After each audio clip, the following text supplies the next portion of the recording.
Welcome to Attenuation, a weekly podcast where two friends come together to drink beer, discuss beer styles and trends, and just generally ruminate on the meaning of life, aka beer. If you enjoy your time with us, we invite you to become a weekly listener and subscribe to the podcast. Without further ado, here is this week's episode.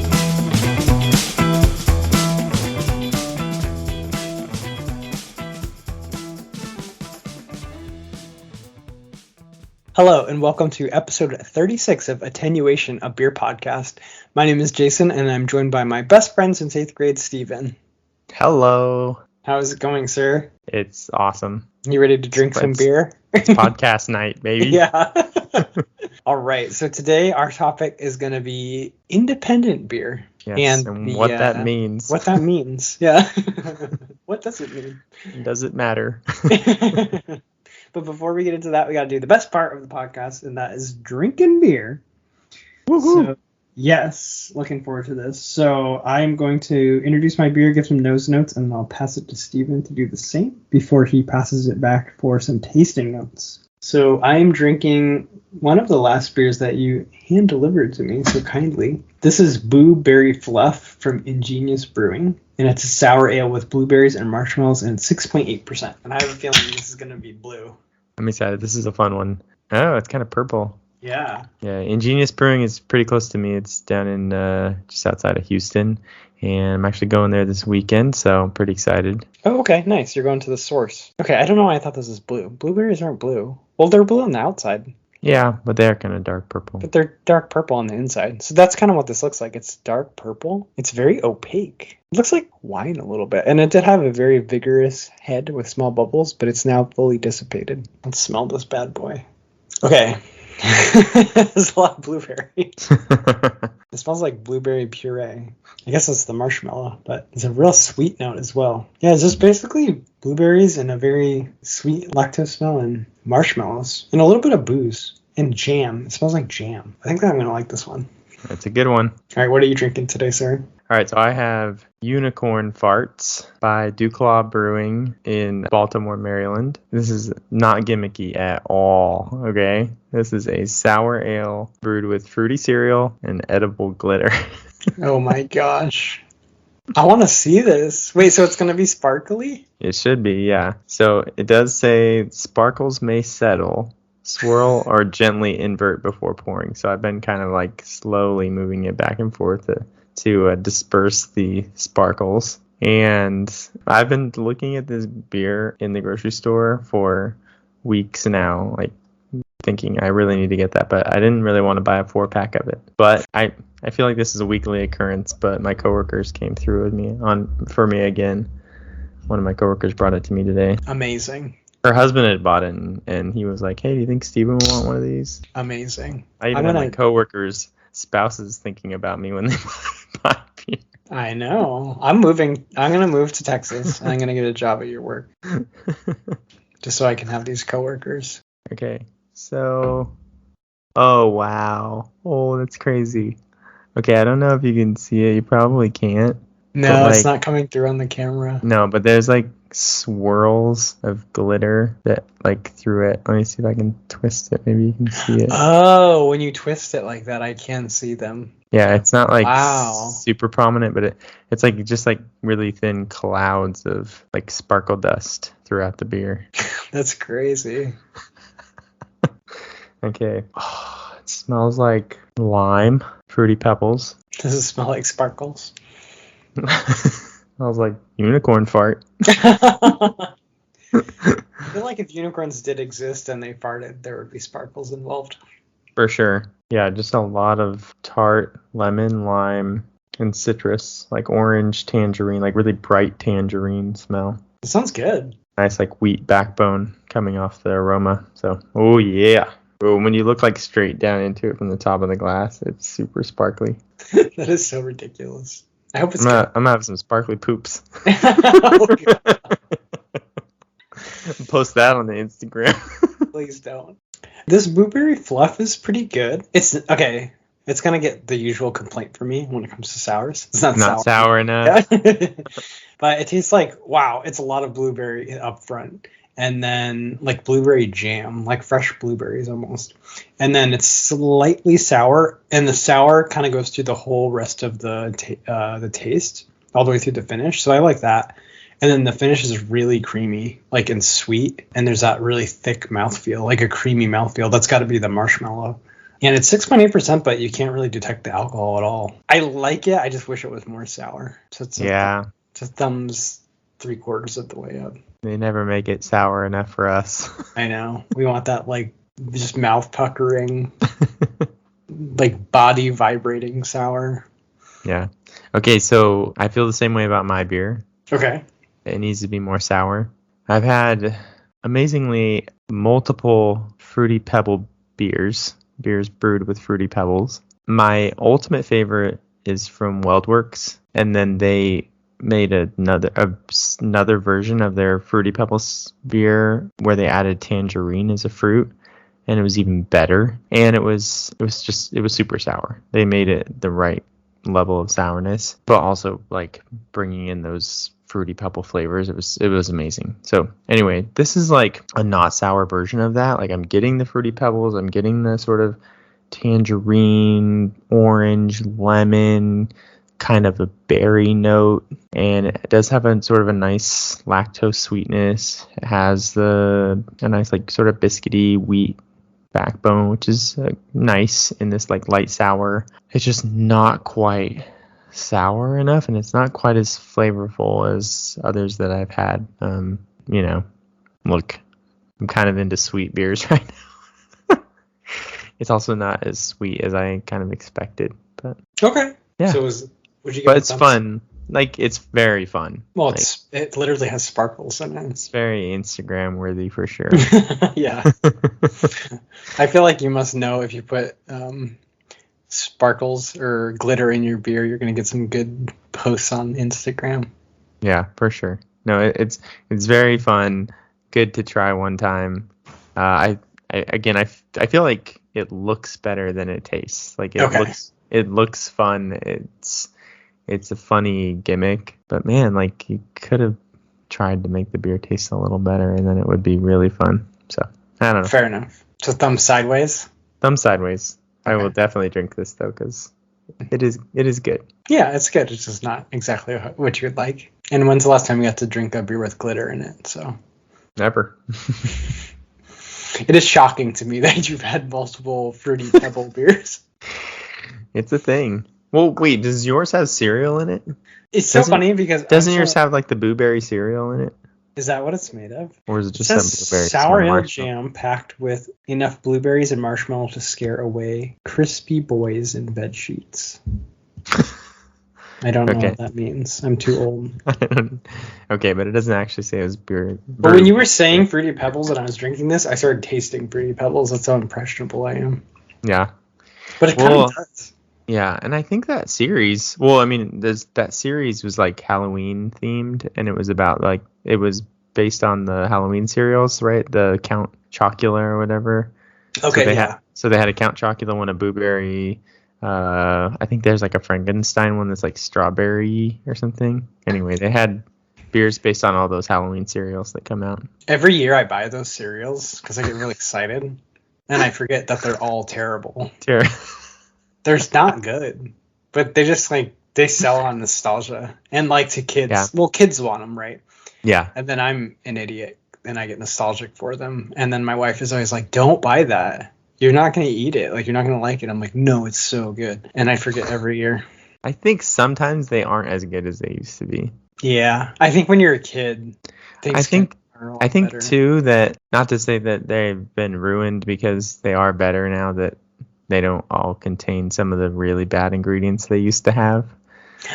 It's like McDonald's fries. Yeah, they're not as good as they used to be.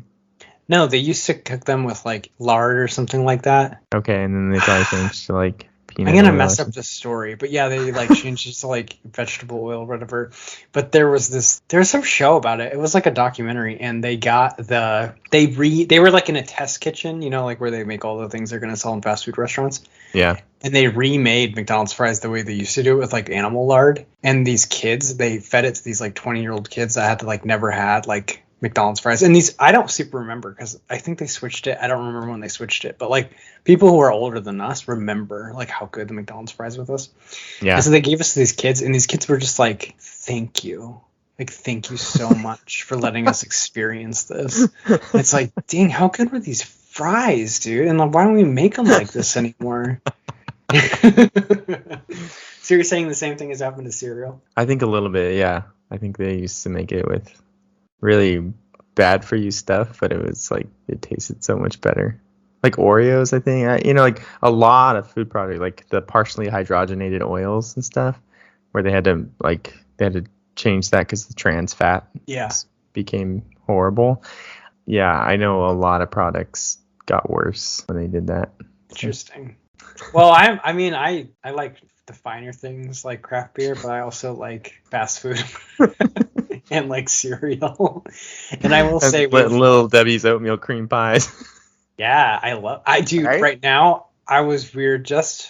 we were picking up a prescription at the grocery store, and I like ran down the aisle to go see, because they always have they have us down to a science, Steven. I'm literally the target demographic for all this stuff. But there's always going to be like some Oreo that's a special flavor that they're going to make for like 3 months. Or there's going to be some little Debbie snack cake that's like a special flavor that they're just, and I always buy them, and I'll continue to buy them, and none of them are even that good. But I get so excited because I'm like, wait, it's like tiramisu Oreos? That's amazing. And then I buy them and I'm like, oh yeah, it's kind of what I expected it to be. It's not that good. But then I don't learn. I just go to the grocery store and then I see the next type of Oreos and then I buy those. The white chocolate dipped ones or whatever. Those are legit. Yeah. Yeah. In certain ways, I'm a mindless consumer. I mean, I'm drinking a beer with glitter in it, so I guess yeah. I can't. I have zero leg to stand on. But. So, all right. Off to a tangent right away. Wow. Bring it back. We're not even to the beer news yet. They're like, are they talking about cereal? It's on our beer podcast. Okay. So the news that we have is, do you want to share it, Stephen? Sure. It's big, actually. This is pretty big news. Yeah. Yeah. We never have big news on this podcast. So the big news is that Bell's Brewery from Kalamazoo, Michigan. Yep. Shout out to Kalamazoo. Has been bought. Well, I don't know. I guess we'll get into this a little bit more. Like they sold out to Lion Little World, which is a beverage conglomerate. Actually has a parent company, which is Kirin, the Japanese conglomerate. But Lion Little World is a subsidiary of Kirin, and they are kind of a group of breweries that include New Belgium. They have a couple breweries in the UK, Four Pour and Magic Rock, I think they're called. And then they have another one, Magnolia Brewing, and then now they're adding Bell's. So the big major player in that is New Belgium, of course. New Belgium sold out to Little Lion World in 2019. So it's only been a couple years.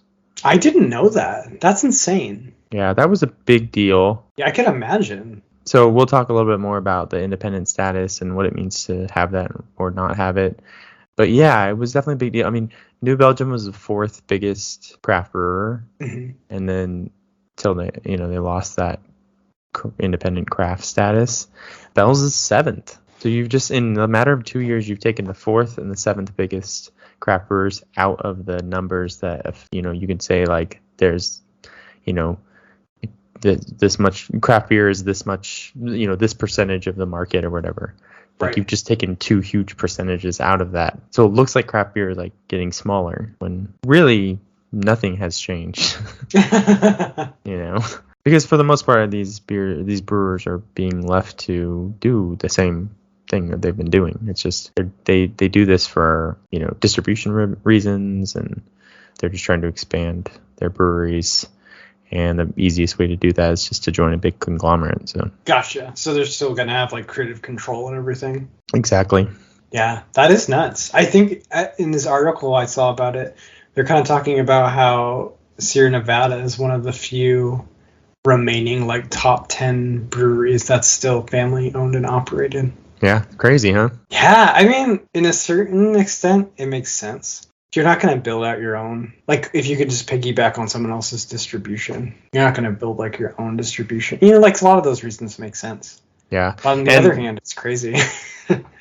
Yeah, and Bell's, some people that are more insider than me, much more insider than me, they kind of saw it coming with Bell's because the founder of Bell's, I don't know, I can't remember his name, Larry Bell or something. He is retiring. He's had some health issues and stuff, and he just wants to get out. And I think it's his daughter was CEO for a while, and then she resigned as CEO like a couple years ago. So it was very clear that it was not going to stay in the family anyway. I see. And so I think some people kind of saw the writing on the wall, like, okay, if he retires and she's not taking over, like, why would they not just like give it up to a bigger, conglomerate to oversee their operations? So, yeah. You know what they call that, Steven? What do they call it? Dynastic cycle. It's a concept in Chinese history where like there's a revolution and then things change, but then the emperor's son is in charge, right? And he's like one generation removed from the revolution, and he doesn't brush his own teeth. He has, like, he's an emperor, right? He lives in the palace.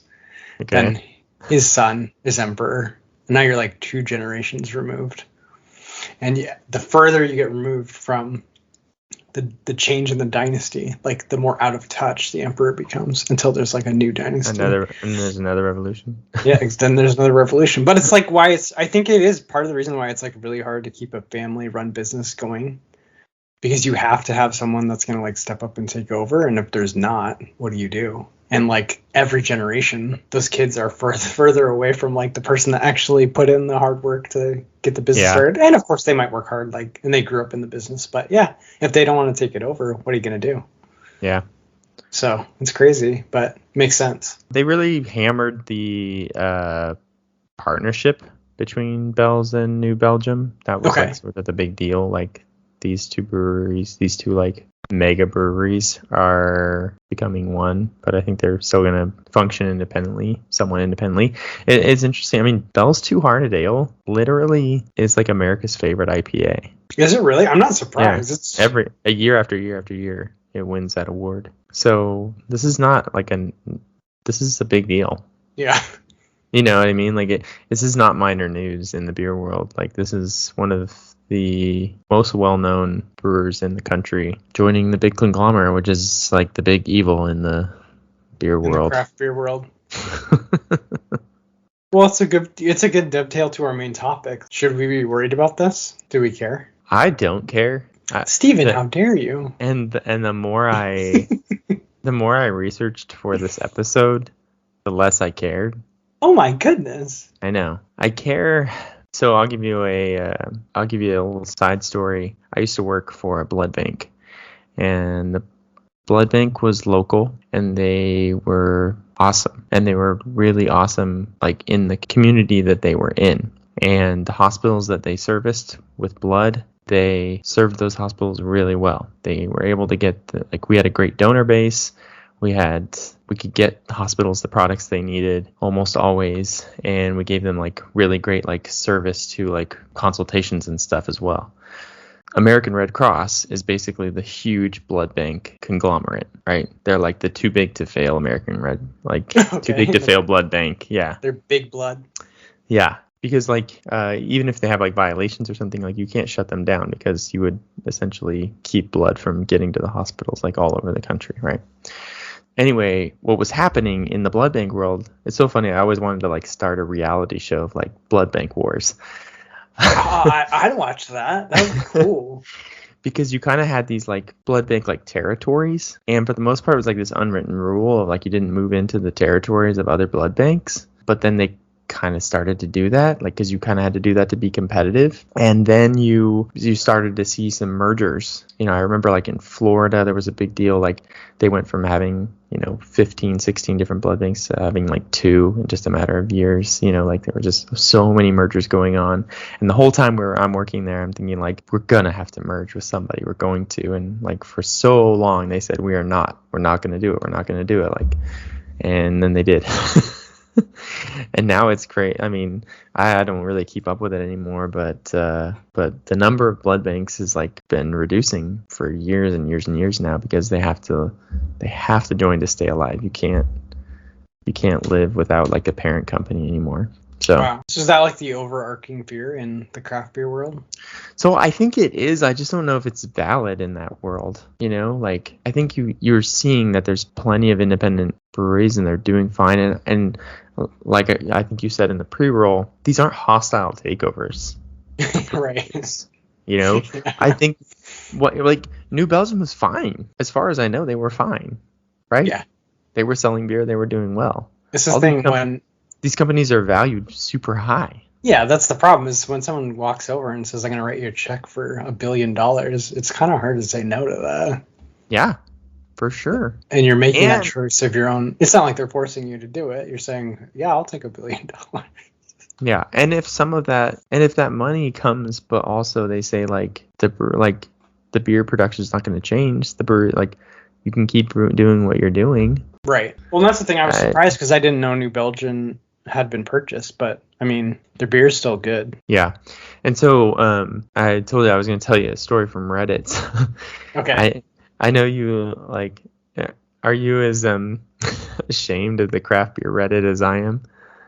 I guess I don't read it close enough. The subreddit. There's some drama in the subreddit. If you look in the comments, there's just a lot of, someone will post a picture of their beer fridge with all these beers, and if they have Coors Light at the bottom or something, people will flip out in the comments yeah, it's just toxic. That's in all hobbies. It's called gatekeeping, Steven. It's looked down upon. Well, somebody posted the other day a picture of a New Belgium. I think it's their winter ale. I can't remember what they call it. They said something like, "How does everybody like New Belgium beers or whatever?" And the comments of oh, big sellouts and all this stuff. So I was like, dude, Transatlantic Creek, Le Terroir, those are some of my most favorite beers of all time. And they still making them. They still make those. And those are not those are craft beers. Those are not macro styles. You can say what you want about Fat Tire. It's essentially a macro brewed amber. Fine. It's a good beer. Yeah. And they make that and it's fine. They have their Voodoo Ranger series now, which is I think the top selling IPA in the country. So they make craft styles and then they do these crazy Belgian styles, crazy barrel aged stuff. So they're not really taking the route of because I think some people worry about is remember when Ballast Point got purchased and they kind of ended a lot of their really cool barrel aging programs. They didn't. That's the worry, right? Yes, and I think that set a standard that I don't think actually was ever matched by really any other big purchase like this. And I'll tell you why. They were bought by Constellation. I don't think Constellation knew what they were doing. I think Constellation took the wrong route of let's build this. We can buy this company and we can streamline their operations, and I don't know whether they overvalued it and then they had to justify the overvaluation and try to streamline everything and take away a lot of benefits, and they just did exactly what you imagine a big company doing, making the beer worse and cutting corners. And in the end it failed for them. That was a recipe for disaster because they ended up having to sell off Ballast Point at a huge discount, and Kings and Convicts picked them up and said, "Yeah, let's do what you used to do. Let's make beer." So you're saying maybe that I think you're saying maybe a lot of people learned a lesson from that. I think so. Yeah, I think so. If you're gonna buy a craft brewery, don't mess with the magic. Yeah, because obviously craft beer is growing, so just let them do what they're doing, right? And use your connections, use your power to increase distribution and increase advertising and marketing and all that stuff. But as far as how the beer's made, what it tastes like, stay out of the kitchen. Yeah, exactly. And I really think that was Constellation's mistake. And Constellation has basically gotten out of beer altogether. Oh, really? They got burned really bad. They have. So it's kind of weird. They own the U.S. distribution of Corona and Modelo, but nowhere else. So Anheuser-Busch, well, it's AB InBev. InBev is the biggest beverage company in the world. Anheuser-Busch InBev they own Corona and Modelo, but like in the rest of the world. Oh, that's so weird. Yeah, so they it was have like the rights it was like to, part of the deal. So then Constellation started selling, or I can't remember, or maybe InBev started selling Corona hard seltzer or something in the U.S. and Model's like, or Constellation's like, what? You can't do that. Oh, that's so funny. They But like they were like, violated. well, It's like it's not Corona. It's not beer. So they were in a battle. I don't know if that ever got resolved, but.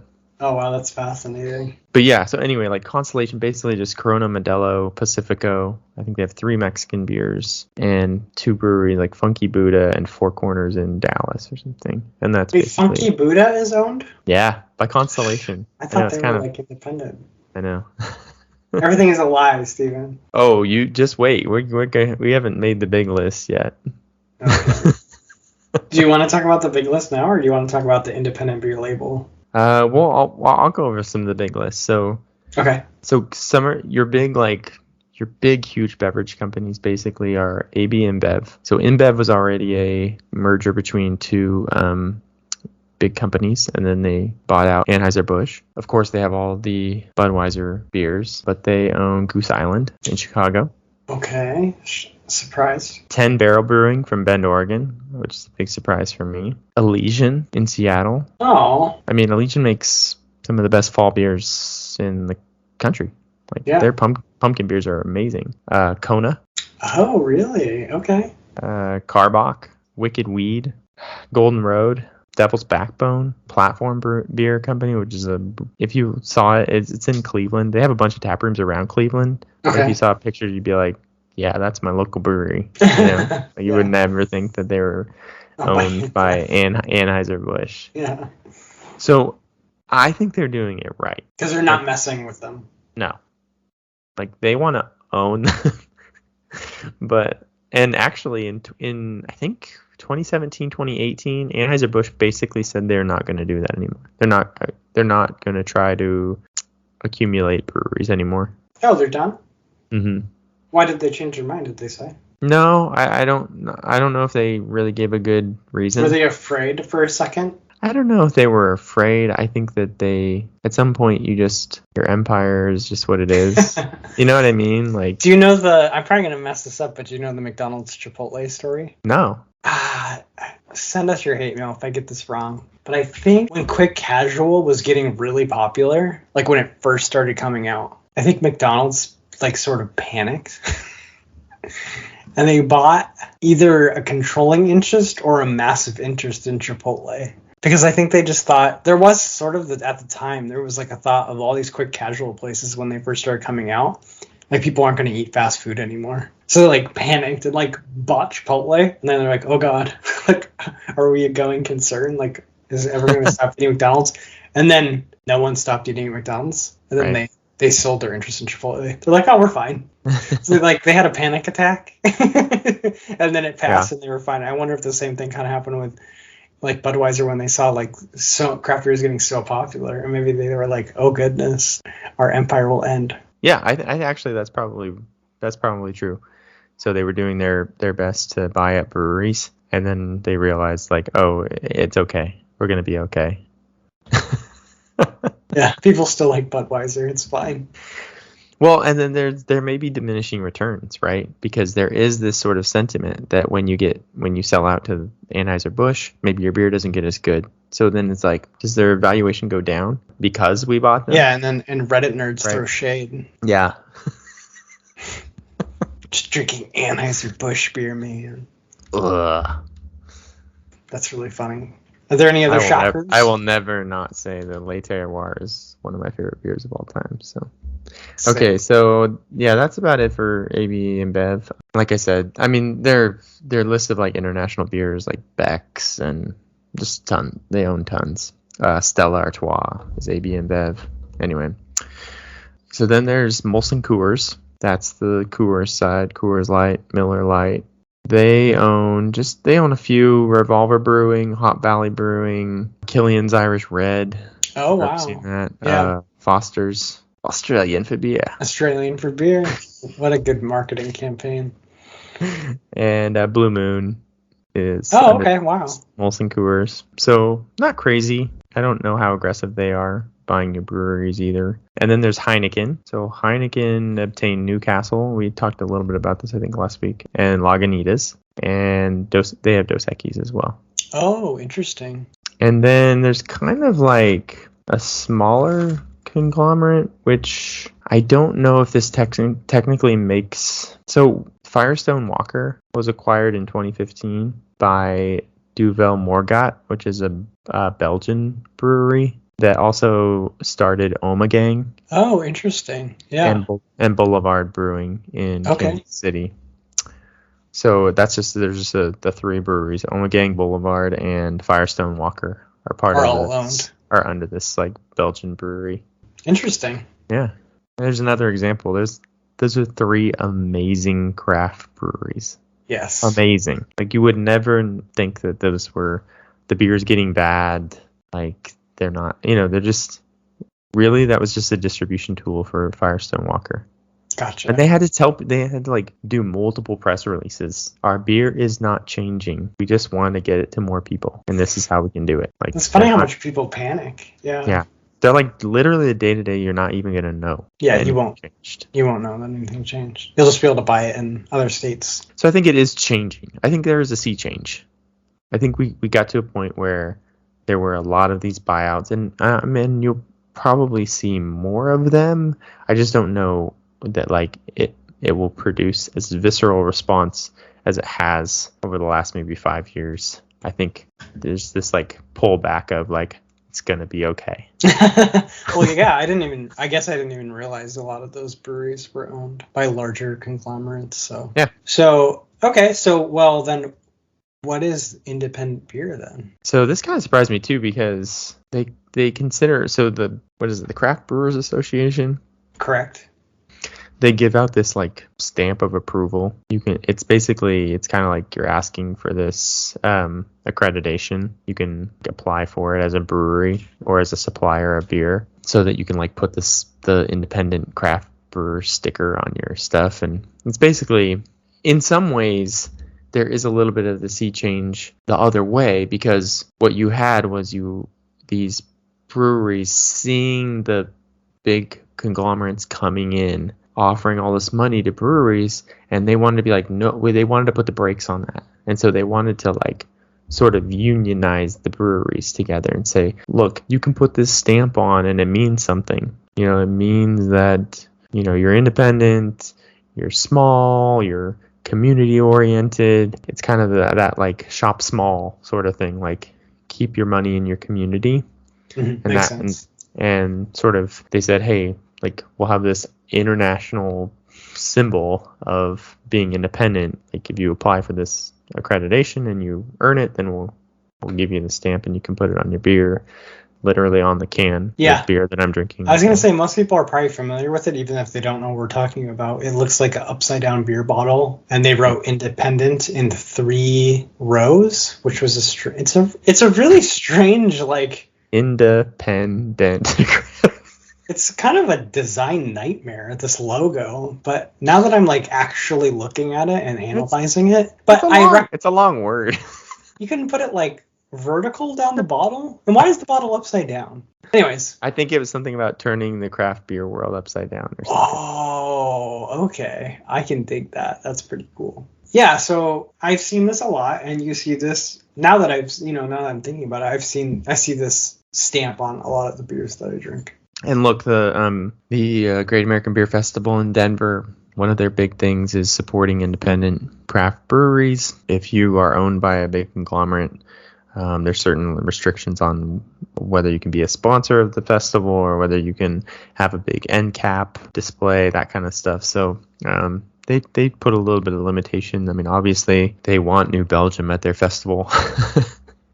They want these breweries at their festival, but they just kind of throw them a little shade, I guess. They're like, well, everyone likes you, but yeah. That's really funny.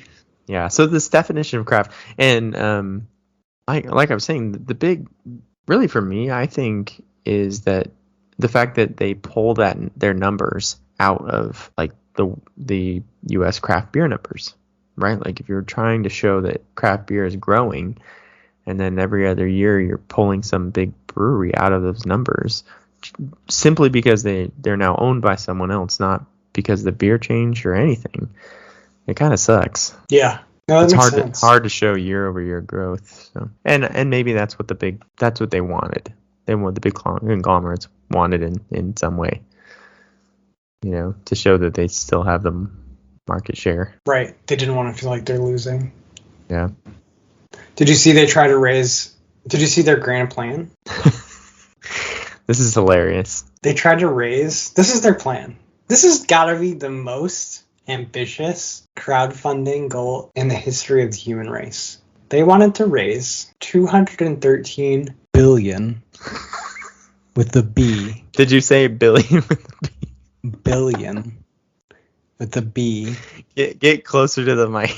I did. Dollars to buy Anheuser-Busch InBev. To buy them. And flip the script, Steven. That's why the beer bottle's upside down. Flip the beer world upside down. So they ran that fundraiser for a while. I went on Wayback Machine and kind of clicked through. The website was called takecraftback.com, but it's gone now. It's like if you try to go to that address. But nothing is ever deleted off the internet. And December 9th, 2018, they had raised $3.8 million with an M dollars, which represents less than 2% of 213 billion with the B. And it said that 12,000 independent beer backers, that's how many people had donated. Do you know how much money each of those 12,000 independent beer backers would have had to donate to get to $213 billion? You probably did the math for me. It's $17.7 million each. So anyways, on December 9th, I don't know if this is the exact day they declared this, but they changed the website and it said, well, it turns out $213 billion is a really very, very impossibly large sum of money. And then they kind of put this stamp that said it's over, but we aren't finished yet. And then it says seek the seal. So I think maybe this is the genesis of the independent craft beer seal that they started putting on. Yeah. Now, I do want to give them a little bit of credit because I don't think they ever really thought they were going to raise $213 billion. No. Oh, I sure hope not. But imagine if they did and then they bought Anheuser-Busch. That would be like the best David and Goliath story of all time. But unfortunately, they only got $3.8 million. Yeah. I think, too, that it's great that they are passionate about keeping craft beer independent. I certainly understand their passion. I certainly understand the movement. And I understand why a brewery would want the independent seal. I think that's great. I mean, That's cool. Sierra Nevada is family-owned, independent. Russian River, independent. Like, some of these amazing breweries around the country are independent. They always will be. I really highly doubt they ever won't be. And they do great things for their employees. And they make great beer. And they do great things for their community. So I think it's really cool. I don't understand the militant anger over a brewery saying Lagunitas $900 million or whatever dollars. Like, they just, especially if the beer isn't going to change. I don't know. Like, some people are gonna take that money. It just makes sense for them. It's pretty hard to say no in certain cases, especially like in cases like where we talked about where maybe you don't have. There's not someone that's going to step up and run the company in the family, so it's going to go to someone else. I mean, especially if you're a successful business that has a lot of value, someone's going to pay for that to keep it going if you can't. So really, I have wrote down in our notes, what is the definition of craft beer? Because I kind of wanted to just differentiate between like independent beer and craft beer. So we talked about in the pre-roll, kind of like what is the definition of craft beer? And I don't know if I put the word independent in that definition for me. Because I just, especially now finding out all these companies that are owned, I don't think it needs to be independent. I think that's nice. Like it makes me feel good in my heart if it's like an independent company. Like I love all the stories from like Sierra Nevada where people get a job there and they get paid a living wage and they get benefits and stuff like that. That actually makes me really happy. I do love that side of it. But as far as like the end product, I think if it's high quality and I like drinking it, that's a craft beer to me, I guess. You know what I mean? It doesn't have to be independent, but.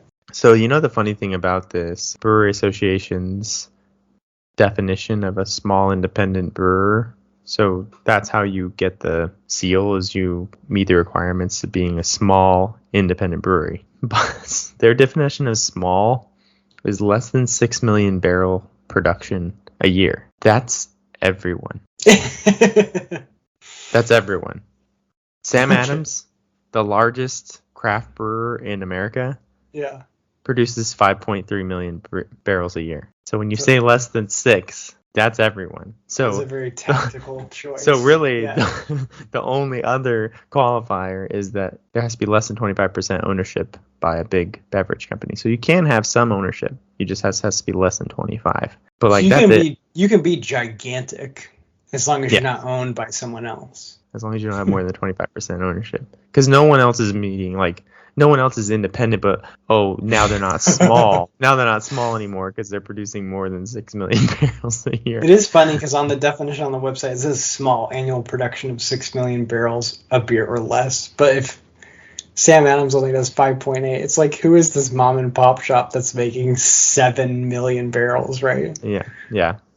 So, but I looked at the numbers. I thought it was interesting. Yingling produces 2.9 million barrels, and Sierra Nevada produces about 1 million barrels a year. Wow, that blows my mind. I guess it really shows you got to like dig into the numbers, because this means nothing. Because when they wrote small and then annual production of 6 million barrels, just based on that alone, that would make me think in my brain without really, really thinking about it. Like, Sierra Nevada, I bet makes or Sam Adams makes 10. I would just assume the number is bigger than 6. But to hear that Sierra Nevada only makes 1 million barrels a year is kind of crazy. Right. I mean, that's a ton of beer, but yeah. But that's why I think that number is so funny for the you have to meet our requirements of being small, and then they basically include everyone. Every single brewery. Except how much Budweiser gets produced a year? I should have looked that up, but it's 13.2 million in 2016 of Budweiser. See, even that doesn't seem like, that's only twice as big as their definition of small. Okay, that's pretty funny. Yeah. So that's kind of our discussion. I think it's cool that there's this little seal. I do appreciate it, but I do think, and again, there was some fear for a while from both sides, I think. For big conglomerates trying to scramble and become part of the market. But breweries kind of did the same thing this year, and they all made hard seltzers. They did, I've never seen a panic adoption of a style like that. I've never seen it. They had a massive panic attack, all of them at the same time. They couldn't just keep doing their same thing. It's pretty ironic, I will say, although I'm probably misusing that word. But there is something that rubs me the wrong way about you making a hard seltzer, and then also, did they put that independent craft beer sticker on that? It's like, hey, I know we're I don't know. Selling out doing the popular thing, but we're doing it independently. I'm gonna have to check out some cans and see if they put the label on those. That's what I want, Steven. I want is Ballast Point independent still independent? They are now. Oh, okay. That's what I want. I want a Ballast Point bottle with the independent brew sticker on it on their hard seltzer. Then I'm going to keep that for 20 years, and then we're going to go to their brewery, and I'm going to bring it out as a mark of their shame. Remember when you made this? They're not going to care. You make some of the best beer in the world, and you got scared, and you made a hard seltzer. How dare you?